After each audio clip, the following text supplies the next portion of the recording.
جبلہ بن اہم کے ساتھ حضرت خالد بن ولید کی لڑائی تھی اور رومیوں کا لشکر بہت بڑا تھا اور حضرت خالد بن ولید کے پاس تھوڑے لوگ تھے. لیکن ہوا ایسا کہ حضرت خالد بن ولید جس جنگ میں بھی گئے ہیں فتح کے پرچم گاڑ کے آئے، لیکن یہ پہلی جنگ تھی کہ جس میں ان کا پلہ بھاری دکھائی دے رہا تھا اور ان کے قدم اکھڑ رہے تھے. حضرت رافع رضی اللہ تعالیٰ عنہ نے کہا لگتا ہے آج قضا آ گئی، آج نہیں ہم بچ سکتے، حالات جو ہیں. حضرت خالد بن ولید کہنے لگے ہاں مجھے بھی یہی لگتا ہے کہ قضا آج آئی ہی آئی. ادھر حضور علیہ السلام حضرت ابو عبیدہ رضی اللہ تعالیٰ عنہ کو خواب میں ملے اور وہ اپنے گھر میں سوئے ہوئے تھے مدینہ المنورہ میں. کہا اللہ کا شیر مشکل میں پھنسا ہوا ہے اور تم سوئے ہوئے ہو. حضرت ابو عبیدہ رضی اللہ تعالیٰ عنہ رات کو ہی اٹھے، بیدار ہوئے اور اعلان کروا دیا. شہر میں اعلان ہونے لگا مدینہ المنورہ میں، جلدی تیار ہو جاؤ، حضرت خالد بن ولید کی مدد کو پہنچنا ہے. انہیں کتنا یقین تھا کہ حضور خواب میں آئے ہیں تو حضور ہی آئے ہیں، کوئی وہم نہیں سمجھا. جلدی جلدی اعلان کروا دیے، مجاہد جمع ہونے لگے اور دیکھتے دیکھتے لشکر تیار ہو گیا. تو انہوں نے محسوس کیا کہ لشکر سے ہٹ کے کوئی سوار چل رہا ہے، تو انہیں کوئی شک گزرا کہ کوئی جاسوس نہ ہو. ذرا مزید اس کی جستجو کی تو وہ نقاب پوش بھی تھا، تو شک اور زیادہ بڑھ گیا. تو حضرت ابو عبیدہ نے کہا کہ انہیں گرفتار کر کے لاؤ، یہ جاسوس ہے، کون ہے، ہم اس کی تفتیش تو کریں. تو خیر انہوں نے گھیر لیا ان کو، ان کے گھوڑے کو ابو عبیدہ کے قریب لے آئے. حضرت ابو عبیدہ نے کہا تم کون ہو؟ انہوں نے تھوڑا سا قریب ہو کے کہا کہ میں خالد بن ولید کی بیوی ام تمیم ہوں. جب آپ نے اعلان کیا کہ خالد مشکل میں ہے تو میں پریشان ہو گئی کہ اللہ کا شیر تو کبھی مشکل میں آیا نہیں تھا، آج کیا ہوا؟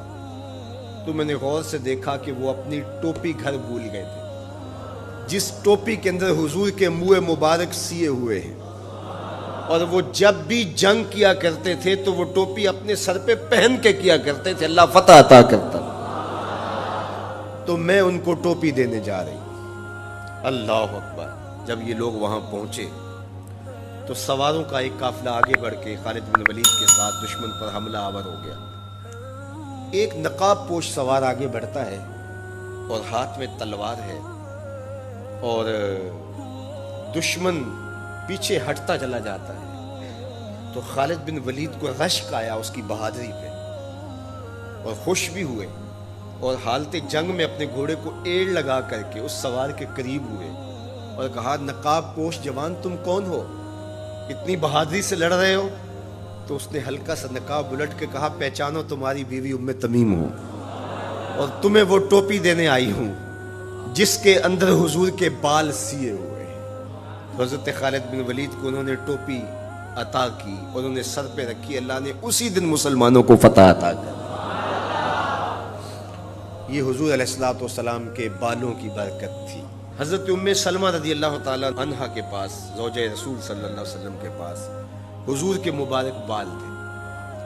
حضرت عثمان بن عبداللہ رضی اللہ تعالیٰ عنہ کہتے ہیں کہ مدینے میں اگر کسی کو نظر لگ جاتی یا کوئی بیمار پڑ جاتا تو وہ ام سلمہ سلام اللہ علیہا کے پاس آ جاتے، تو وہ پھر ڈبیا سے بال نکالتی اور پانی کے گلاس میں ان بالوں کو جنبش دیتی، اور ان بالوں کی برکت سے وہ پانی جب بیمار پیتا اللہ اس کو شفا عطا کرتا.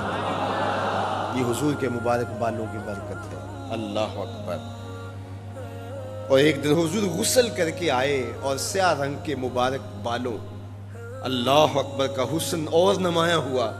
تو حضور نے ایسے ہاتھ ڈال کر کے ایک بال الگ کیا اور ساتھ ارشاد فرمایا من ازا شعرۃ من شعری فالجنۃ علیہ حرام. سن لو جس نے میرے بالوں میں سے ایک بال کو بھی اذیت دی اس پر اللہ کی جنت حرام ہے. ہم تو حضور کے غلام ہیں، حضور کے نوکر ہیں. حضور تو حضور رہے، حضور کے بالوں کی توہین بھی گوارا نہیں ہے. اقبال کہا کرتے تھے لوگ باتیں کرتے ہیں، ہم تو یہ بھی گوارا نہیں کرتے کہ کوئی کہے تیرے پیغمبر کے کپڑے میلے تھے، ہم تو یہ بھی گوارا نہیں کرتے۔ مغرب اس کیفیت کو سمجھتا نہیں ہے، اور وہ سمجھتا ہے کہ شاید ان حرکتوں سے میں مسلمانوں کے دلوں سے ان کے پیغمبر کی عظمت کو چھین لوں گا، نکال دوں گا، لیکن اسے بھول ہو گئی ہے۔ یہ ہزار گناہگار سہی، بدکار اور سیاکار سہی، دنیا دار سہی، یہ کاروباری سہی، لیکن جب اپنے دل کا سودا کرنے کی باری آئے تو مدینے کی گلی میں کرتے ہیں، اور سب کچھ لٹانے کے بعد بھی کہتے ہیں حق تو یہ تھا کہ حق ادا نہ ہوا۔ ہماری جانیں، ہمارے ماں باپ، ہماری نسلیں، ہماری زندگی کا ایک ایک گوشہ حضور کے نام پہ قربان۔ حضور کے نام کا جھنڈا کبھی نیچا نہیں ہو سکتا، ان کے نام کا جھنڈا ہمیشہ اونچا رہے گا۔ چاند کی طرف منہ کر کے تھوکنے سے اس کی نوری کرنوں کو میلا نہیں کیا جا سکتا، تھوکنے والے کا تھوکا اس کے اپنے منہ پہ آ گرے گا۔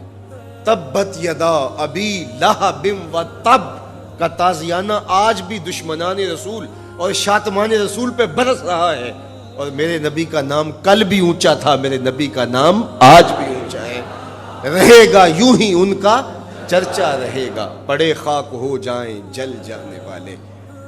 ہمیں غور کرنا ہوگا کہ آج ہمارے اوپر یہ جو آزمائشیں اور یہ ابتلائیں ہیں اور یہ امتحانات سے ہمیں گزرنا پڑتا ہے، اس سے دردناک امتحان امت کے لیے کیا ہو سکتا ہے؟